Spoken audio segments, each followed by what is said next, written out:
Save squad tabs and an API. Where are they in Marvel Strike Force? We are discussing the latest on these two highly requested features. Also, there was some new information released after Friday's blog post that should have been released in the blog. Why wasn't it? I think you guys have figured it out on chat this morning, so I am revealing what I think is a very simple explanation and why this Friday's blog post was so light, and I'm also picking my best characters for the Doom raids. So if you're ready for all that, plus your questions from the mailbag, guys, you know what to do. Find that like button. Let's go smash it! ValleyFlyin.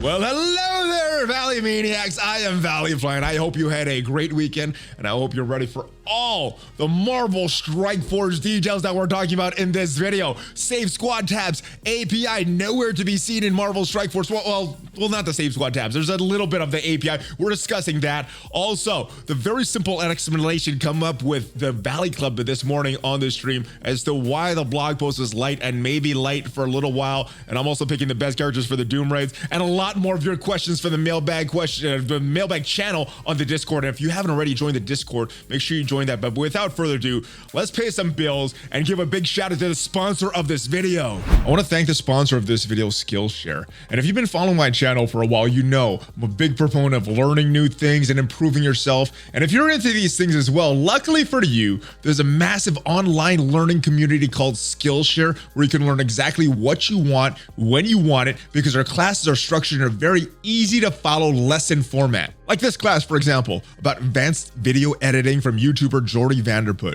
You know, I've been watching his Cinecon channel for a while now, so it's really cool to hear him go in depth into topics like masking techniques and some tips and tricks for fixing audio issues. And there's way more on Skillshare than just how to do some advanced video editing. There's personal development classes, health and wellness classes, project management classes, and even social media classes. So if you're ready to learn a new skill, one that you've always wanted to learn but just never got around to doing it, well, do it. Try out Skillshare today, and it gets even better, guys, because the first 1,000 subscribers of mine to use that custom link in the description will get a free month-long trial of Skillshare Premium. Yeah, so check out the link, guys. Click on it today, get it started. But without further ado, let's go check out this blog post from Friday and see all that was missing. So if we take a look at Friday's blog post, we got the big thing here, though, was the kit reveal for Maria Hill, but that did get revealed early this week, so not any new information with this Maria Hill kit. The upcoming blitzes, those are usually standard stuff for the blog post, so we're expecting to know what the Tuesday and the Thursday blitz are, and the bonus and flash events, and that was it. But we were expecting a lot more information, and we got a lot more information in the in-game messages that we got just a few hours after this blog post. And like I said, I think there's a very good reason why this was not included, but let's go check out what was missing from the blog post. A few different things. The first thing is actually about the blog post. So if we check out, look, what was supposed to be included in the blog post, the Maria Hill release, it was there.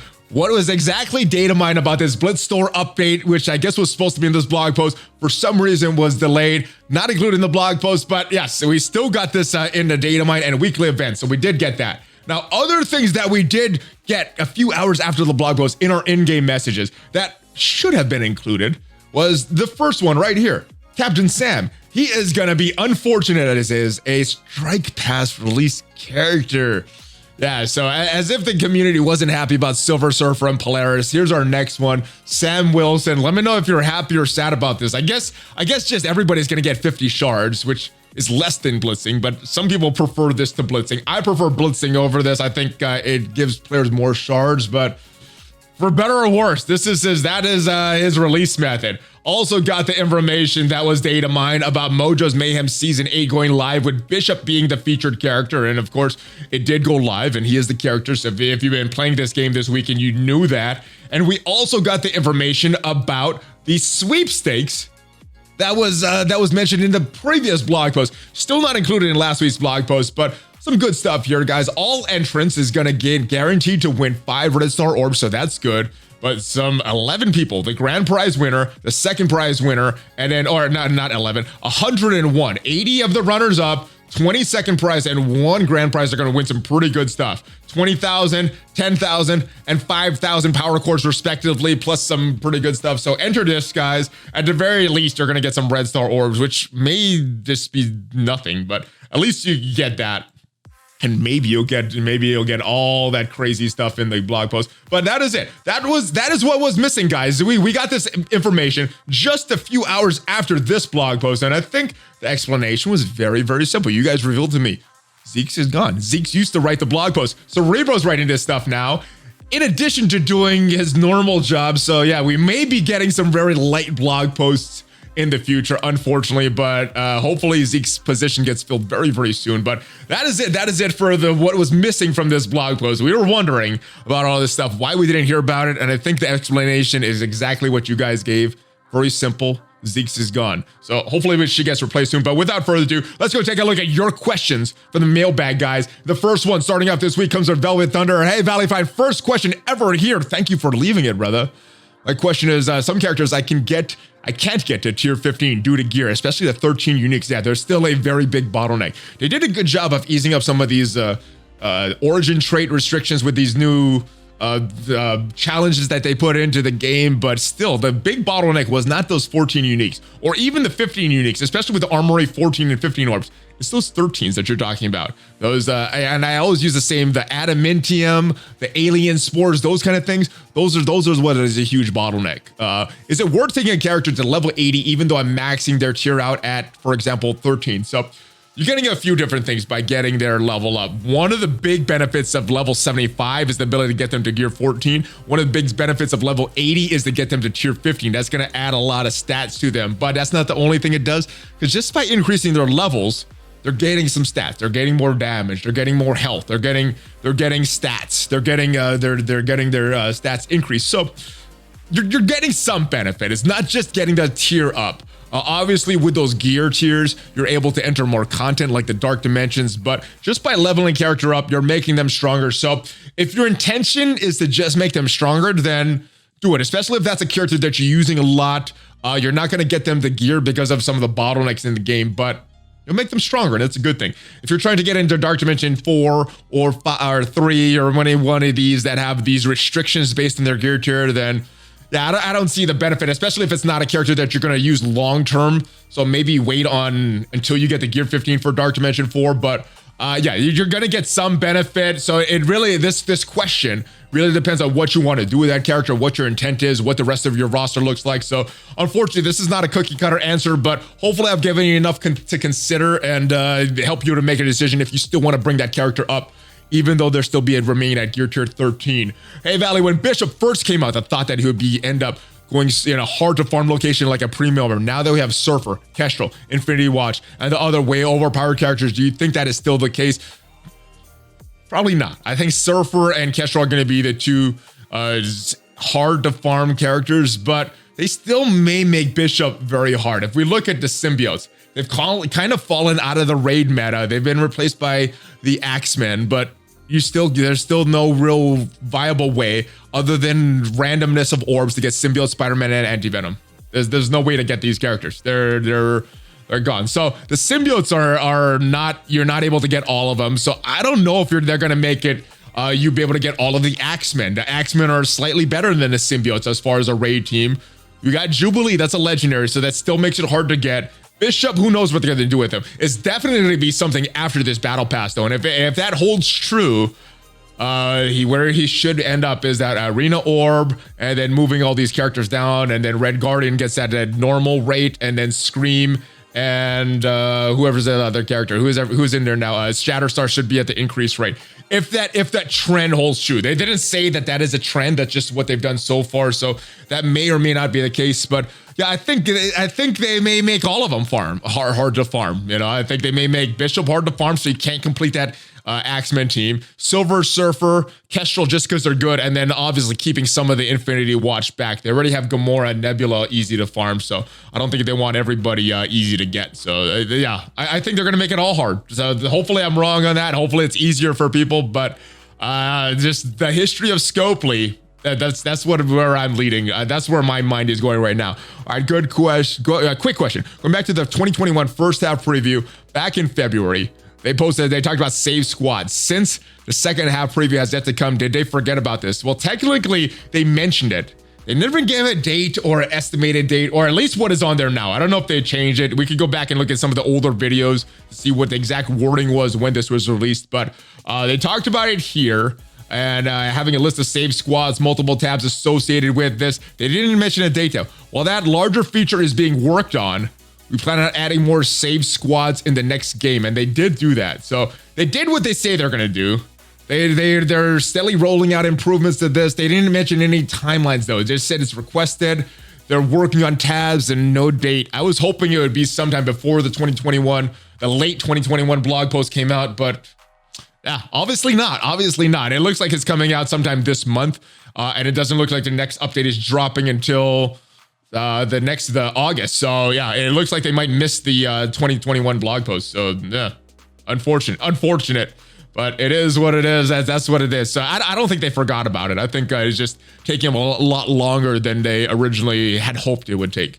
All right, or they're working on fixing so many bugs they don't have time to go back and add new features, because it's a very fragile framework. We got one in, guys. I know some people are wondering if we get them in every videos. We got the first one in. All right, should I go back through and finish the campaigns or start DD2? I feel like getting to the Doom campaign so I can farm more characters. I think in the landscape right now, getting to that Doom campaign to unlock the characters that you can there, getting that gear there is going to be a little more important than Ultron. The big prize for Dark Dimension 2 is Ultron, and he's kind of out of the meta. Now, if you're a new player and a mid-game player, which I assume you are because you're in Dark Dimension 2, Ultron is still going to be valuable to you. He's going to be valuable to you for a little while until other people around your level start getting him. So it's not like you should skip the Dark Dimension 2, but I think the campaigns are a little more important. Normally what I do, focus on the campaigns, because that's going to give you your gear, that's going to give you your characters. So I like to unlock that stuff first. Once I have those unlocked, that's when I start focusing on arena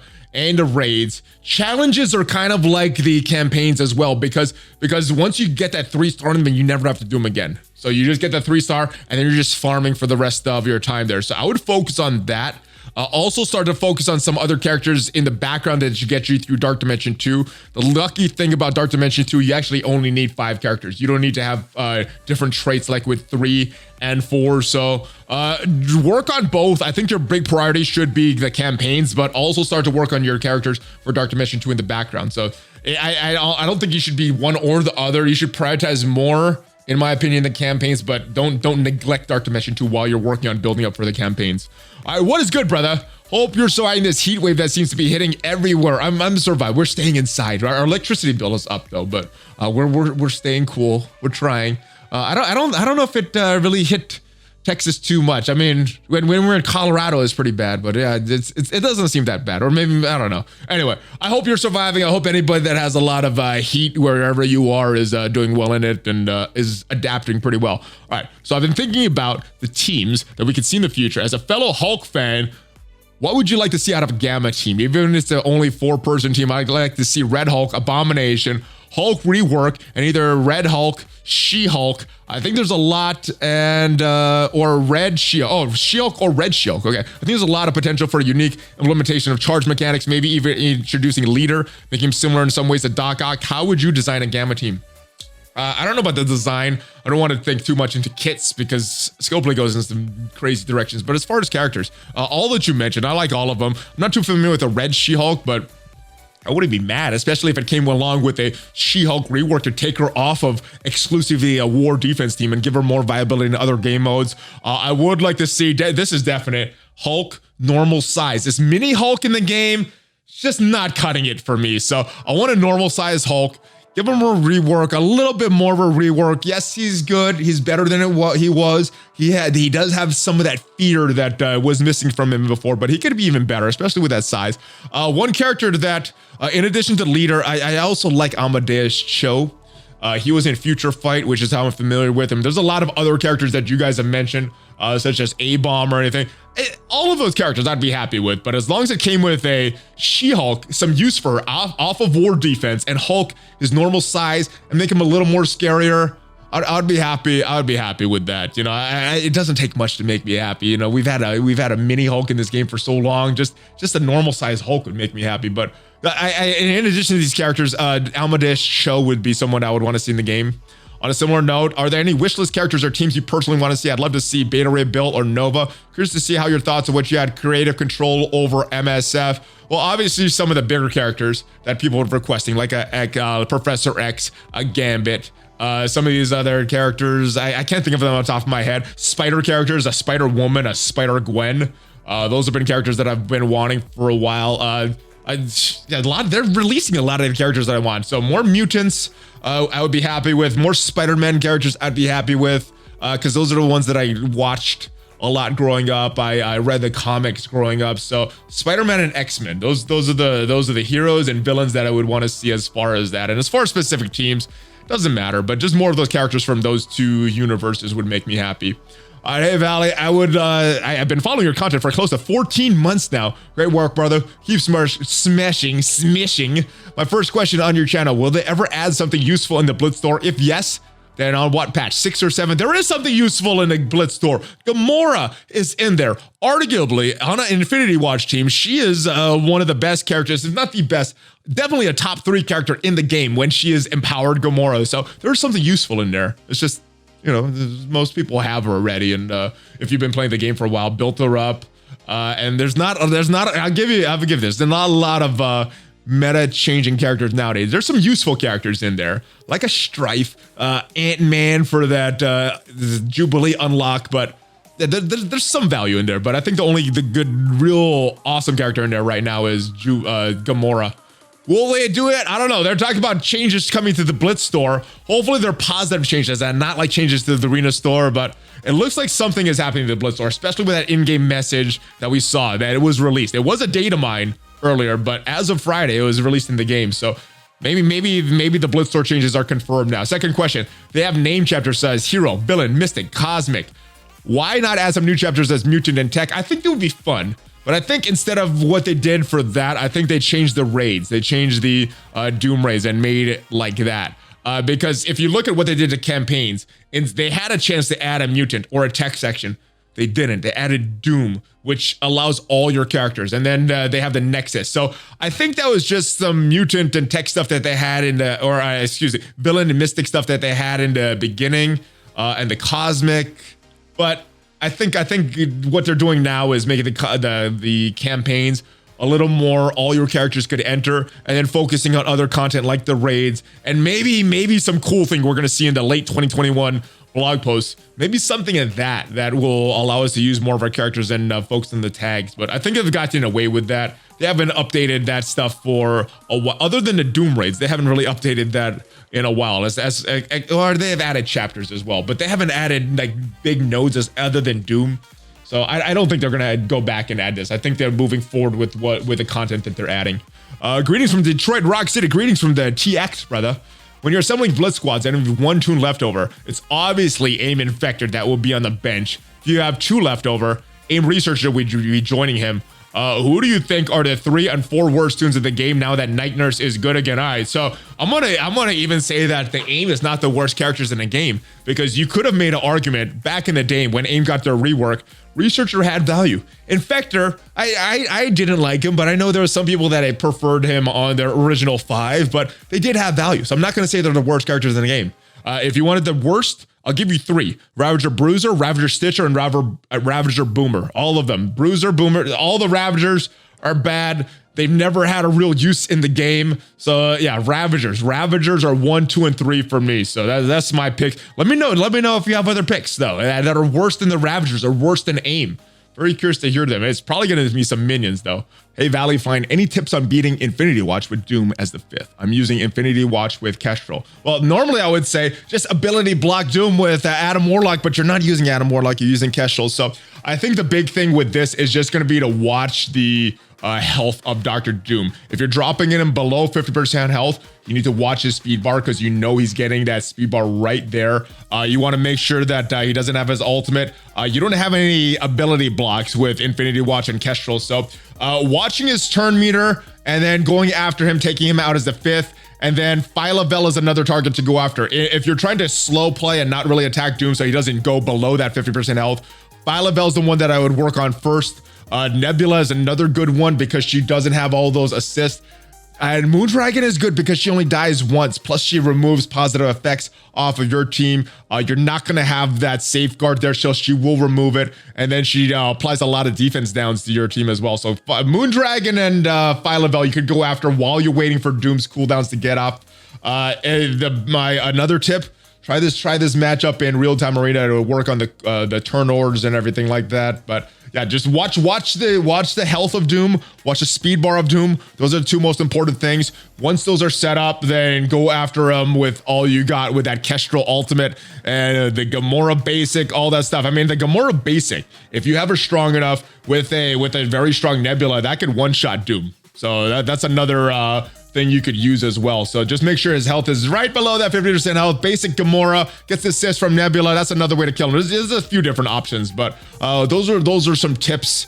Hopefully they help you. Hey, Valley, hope everything is well, dude. As always, quick question: do you need anyone to mow your lawn or anything with the power leaves and horrific offers every day? I need another job just to stay somewhat relevant these days. Let me know, my friend. I can also paint skid marks, brother. I apologize. We have somebody doing our lawn. I don't need anything painted, but Valley Club, do you need anything done? Because skid marks needs some help. He is trying to stay relevant in Marvel Strike Force, and the crazy offers from Scopely is just not allowing him to do it. So let me know in the comments, guys. Reach out to him, Discord, if there's any jobs you could have him do. He wants to stay relevant in Marvel Strike Force. He needs your help because Scopely Boundless is not making it easy on him. So hopefully we can help him out, guys. All right, just curious about any word of mini uniques or T15s for Captain Sam, Maria, and Sharon Carter. So for that, let's go over to msf.gg. They got all the information there. So Captain Sam, if we go to his gear page, and if you go to his main page, it's right here with all his abilities. If you go to this section right here, you can see his gear. And if you bring this down to tier 14, you can scroll down here and see what is unique. It is right here, Superior Vibranium. So that is what Captain Sam needs. If we go down, do the same thing for Maria Hill. She needs Superior, let me move this down a little more, Superior Shield Tech. That's what Maria Hill needs. And Sharon Carter, she's in game. So most people that have built her up already will have this, but Superior Titanium Alloy is what she needs. So that's the best place. And MSF.gg, guys, I got to give them another shout out. They have so much information on there. So anytime you're wondering things like this, that's not in the game, especially for this stuff here, their assist and basic combo. This should be in the game, not in the game though. So yeah, so if you need the information, this is the best place to go. Highly recommended. Pimp Toxie, Ty awesome dudes as well. All right, let's move on to the next question. Any word about the API from MSF to MSF.gg? It's such a great tool, but a pain to update. So apparently the API is in the game, and we will get to some of this information about Doom later, but it is used for all this map info that they have here. They have all the maps here, and what Scopely has chosen to release as far as the API is all this map info. So anytime a map gets updated, even the character stuff that we were looking at for Maria Hill and Sam and all that stuff, once that gets updated, all the in-game information is automatically updated on msf.gg, so they have the latest stuff.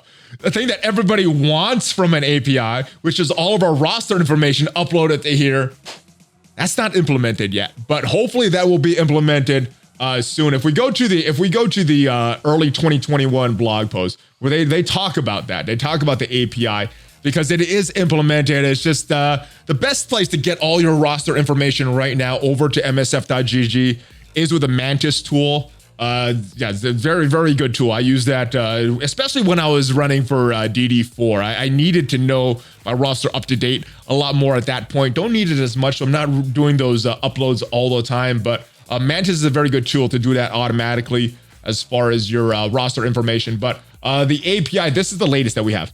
This is something we've been working on for the better part of a year. We're very close to rolling out a beta version, and this was back in February. So apparently the beta version has been rolled out. We've been in close communication with the folks on msf.gg to create a API which will allow their website to direct access game information, mission nodes, general information about characters, but not upgrade, including but not limited to XP, ISO 8 upgrades and traits. So this is what they're working on. Again, they have no date for this. This is still from that 2021 early blog post, where we'll be progressing to an alpha test to a beta test in the near future with limited features. Our intent is to keep building the API over time with more features, eventually opening up access to additional partners. We're committed to the long-term support of the community, which is why we're dedicated to that. So yeah, so what everybody wants is the roster information. They don't have that yet, but they do have some. They're rolling it out in stages. So when is the final stage that will really benefit the community going to be rolled out? Not sure. Hopefully in 2021 though. Be a lot easier when we're trying to stay up to date for something like Dark Dimension 5 whenever it comes to the game.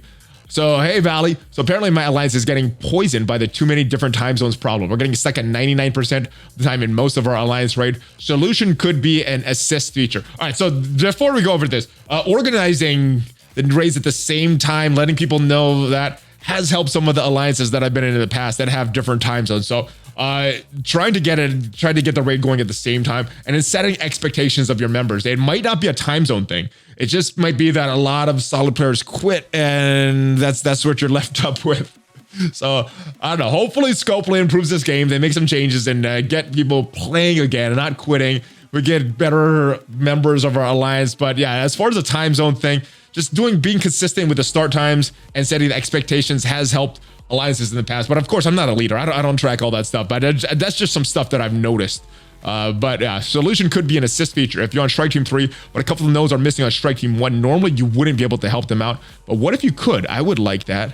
What if you could pay an entry fee of 50 cores to help out another strike team with the remaining nodes? We'll love to hear your thoughts. I like this. There's a lot of times that are like, oh, what's going on with this strike team? Can I go back and help them? Now, this could be double-edged sword for Scopely, because spending cores is good for Scopely. It entices people to spend money, but not having someone build a roster all the way and having someone in Alliance help them. I don't know how friendly that would be for Scopely if that is with their business practices. So this one's hard to say, because this does force some Alliance members to spend money. It forces other Alliance members to do nothing. Obviously I would like to see this. Players would like to see this. I'm trying to envision in my head how likely this is for Scopely to bring this to the game. And honestly, I'm not sure.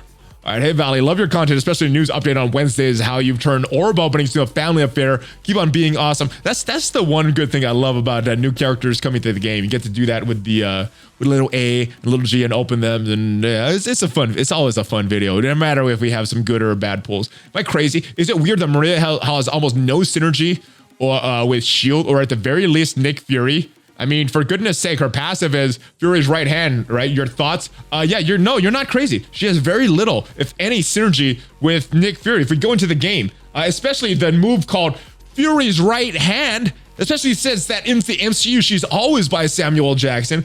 No, nothing mentioned here about Shield characters or Nick Fury or even Avengers. And if we look at the rest of her skills, there's a Secret Avengers, nothing about Shield, nothing about Avengers. So on a passive called Fury's right hand, nothing with Nick Fury. And I think on this one, they do have something here. Is this the one? No, I think it's their ultimate. Something with Avengers.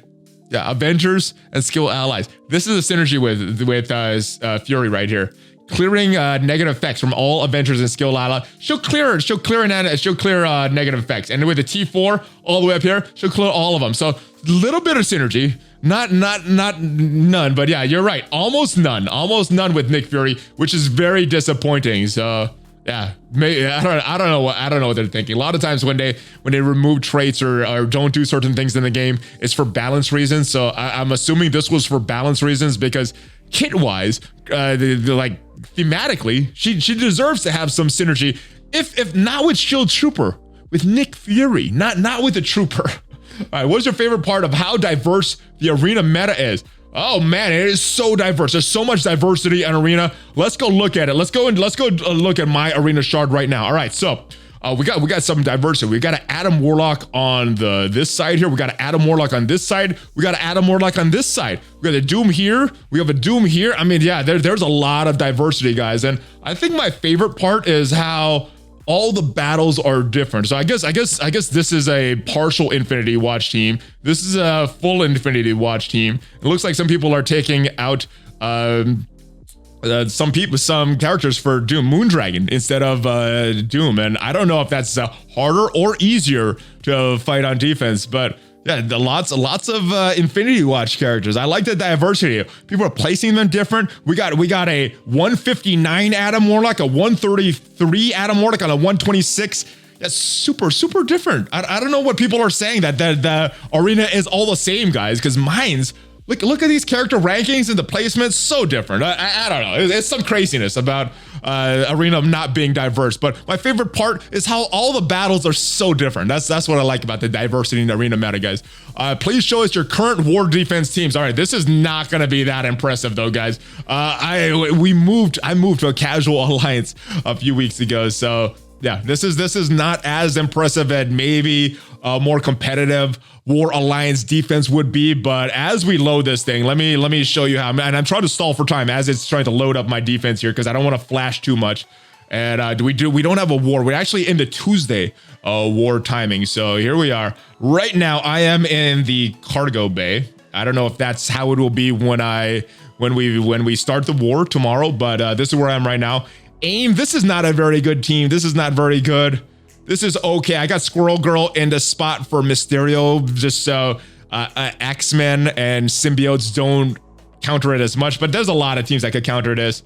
I think this is still the best version of the Mercs, although there's a lot of counters to the Mercs, so this is not very strong.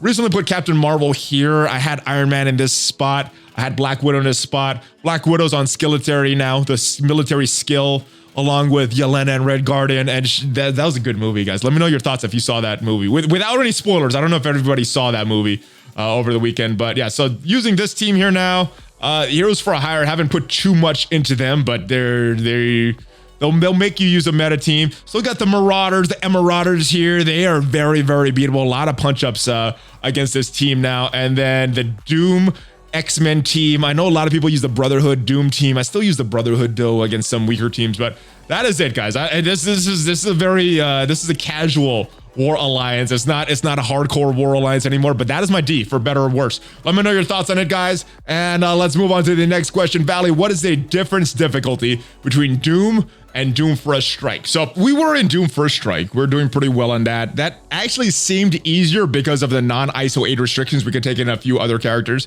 Whereas Doom 1, they made the nose easier. And if we want to go back and see exactly what the difficulty is, back on June 17th, they had a blog post outlining the First Strike that is coming back, the T1, the ISO 8 stuff, and then all the difficulty changes. So global changes, they're having less damage, health multipliers across all missions in cross country, and these stats are not additive. So 200% damage multiplier would become 180, not 160. So all these individual nodes got changed. As far as what I noticed firsthand, though, I didn't notice too much. I think a lot of people, until this blog post came out, were like, is it harder? Is it easier? They're very confused. So it's not very apparent, even if you're playing these raids and don't have all the stuff like that. But it seemed the biggest thing was the ISO 8. Honestly, the making this stuff easier, I guess, was good, but I didn't notice too much because of the ISO 8 restrictions. So I think the big thing is your characters that you could bring in there. So that's my opinion. But if you want to know exactly what is different, it's outlined in this blog post here, guys.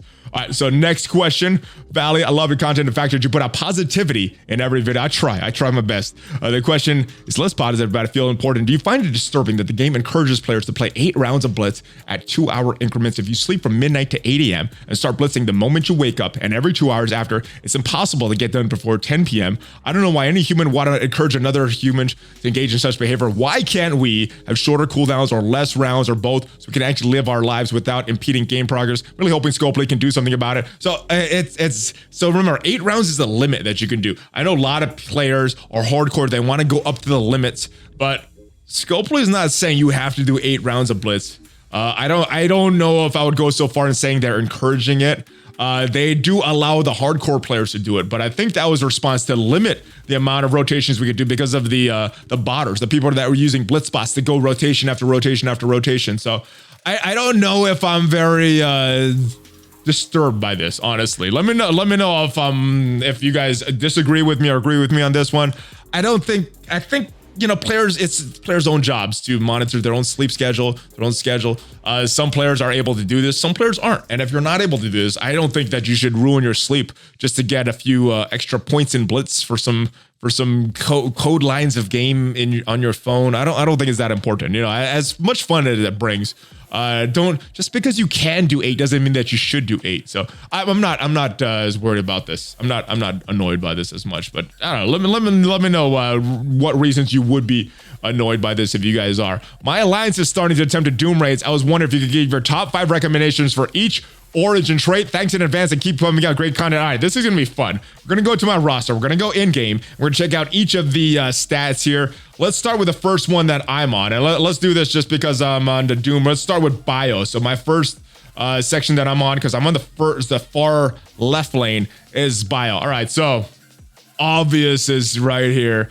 Carnage, Symbiote, Spider-Man, Anti-Venom, Scream, and Venom. If you get all of them, you could you could one-shot those nodes if you have them built up enough and play the thing correctly. Other choices if you don't have all these characters. I know some people were using Carnage, Symbiote, Spider-Man, Anti-Venom, Black Bolt, and Yo-Yo in some of the early iterations of the Ultimate 7 raids. I think they could still be pretty good at the early stages of the Doom. Maybe not in Doom 1, which is, I guess, 1.1 and not 1.0, but I think they could do good in 1.0. So Black Bolt is another character. Phyla-Vell, not necessarily for the Doom raids, but because she is in that Infinity Watch, I built her up as well. And I think that's it. You got some other backup characters here, but like Invisible Woman, Squirrel Girl, Captain Marvel. I wouldn't make them any primary characters. I wouldn't go out of my way to build them up.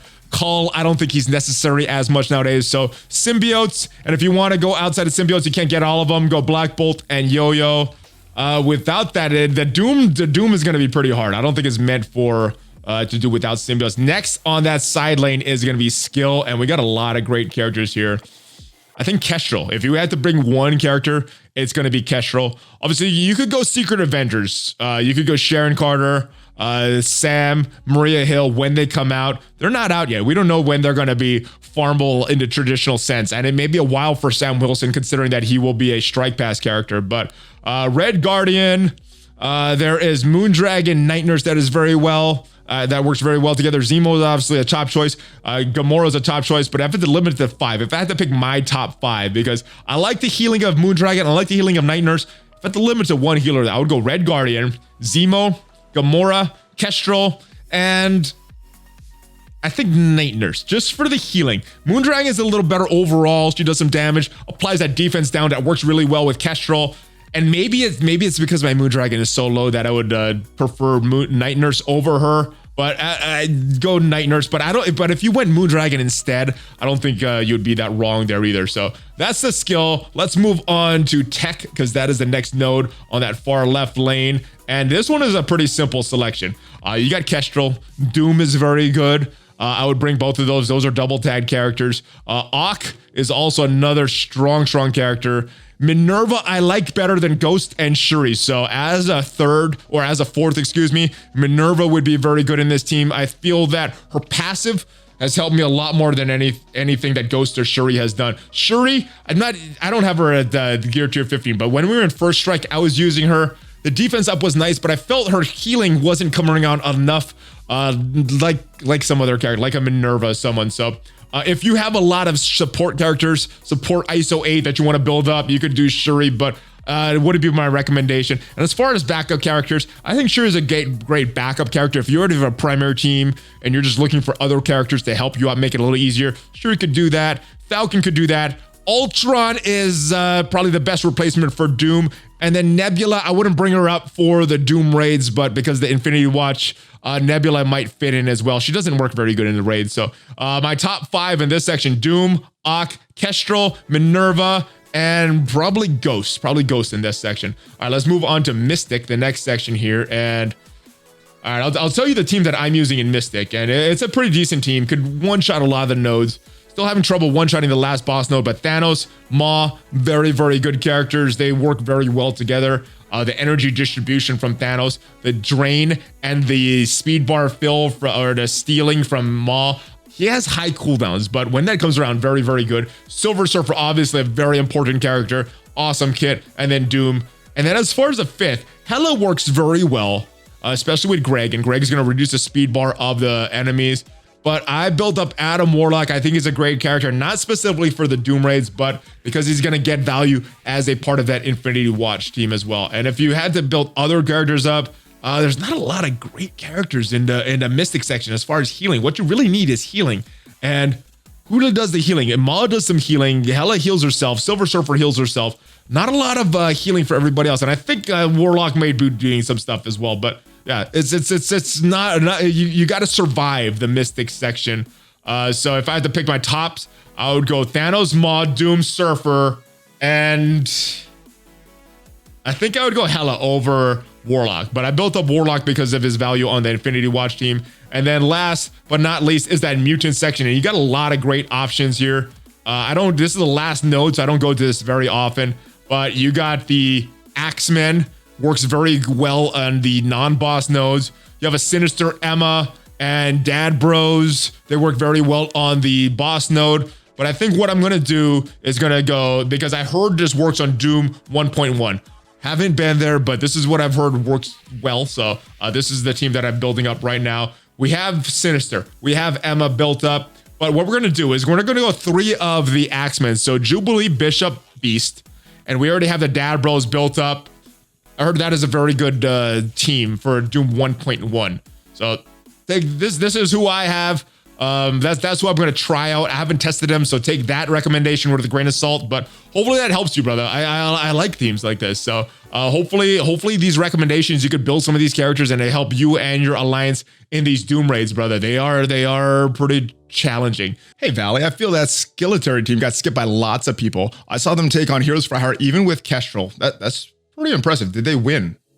That's my question back to you. What are your T4 recommendations with Black Widow on the team? So that's actually the team that I run. I have Killmonger, as you saw, on my Mercs on War Defense. So let's go take a look at my military skill team, and we'll skip over Killmonger, see the T4s that I have and what I would recommend. All right, so I have the special and the passive for Yelena. I recommend both. Both are very good for this team.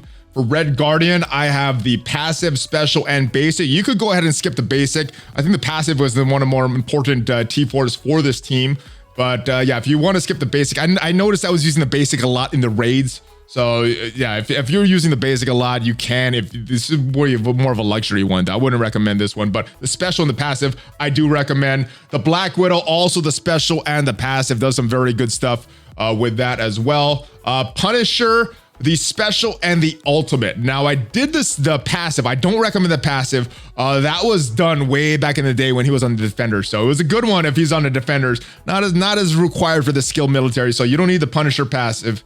And then Killmonger, let's skip him. And then Merc Soldier is the passive. This is going to help everybody in the team. So that is the T4s I have on the military skill. I do feel you're right that this team was skipped a little bit, but if they are able to take on Heroes for Hire with Kestrel, I haven't seen that one, but if they are able to do that, that's pretty impressive. And I think they may have some new light if they can do that. All right, but yeah, they were a little disappointing. They got compared to the Wakandans because they weren't working properly. They got their rework. They work very good now, but I think because they were not working properly on release, a lot of people did skip over this team for a good reason. If they're not working properly, then you don't really need to use a lot of resources in this team. All right, if you were going to replace Kitty Pryde in Axeman for Ultimate 7 raids, who would you replace her with? Would you replace Iceman before placing her? So if you're gonna use Axeman, you could actually replace Iceman and Kitty Pryde with the Dad Bros. That would probably be very good in Ultimate 7. But if you were just replacing Kitty Pryde, I probably would stick with the mutant theme, even if it's Ultimate 7, just so you're keeping it in line a little better. But I think I would go Emma, just to stick with that mutant team. I use that team without Bishop with Emma in the Greek raids of what are we in now? The Gamma, no, the Alpha raids, whatever we're in now, where you only have that global section, the middle lane. I use that team, which is weaker than the version without when you take out Bishop, rather than when you take out Kitty Pryde. So yes, if that team works and those could fully auto that, I'm sure you should have no problem in Ultimate 7. So I would go Axeman. And then use Emma in the last spot that you don't have. And that is it, guys. That is all we have of your questions today. Thank you, each and every one of you that left a question in the mailbag. Even if it didn't get answered, I sincerely appreciate it. And if you want to leave a question to potentially get featured in an upcoming Monday mailbag, we do this every Monday, sometimes Sundays. Make sure you join the Discord. The link is down below, and go to the mailbag channel and leave your question there. Again, big shout out to all of you guys. Thank you guys for watching. I will see you guys next time. We're streaming tomorrow morning again on Twitch, and then going right to the ValleyFlyin 76. We're starting with Marvel Strike Force on Twitch. Then we're going to ValleyFlyin 76 on YouTube for more great Marvel Future Revolution content. And we are covering that on that channel. So if you want to get more Future Revolution content, make sure you go to my ValleyFlyin 76 channel on YouTube. Thank you guys for watching. Give me that Hulk fist bump before you go. Have a great rest of your day. ValleyFlyin out.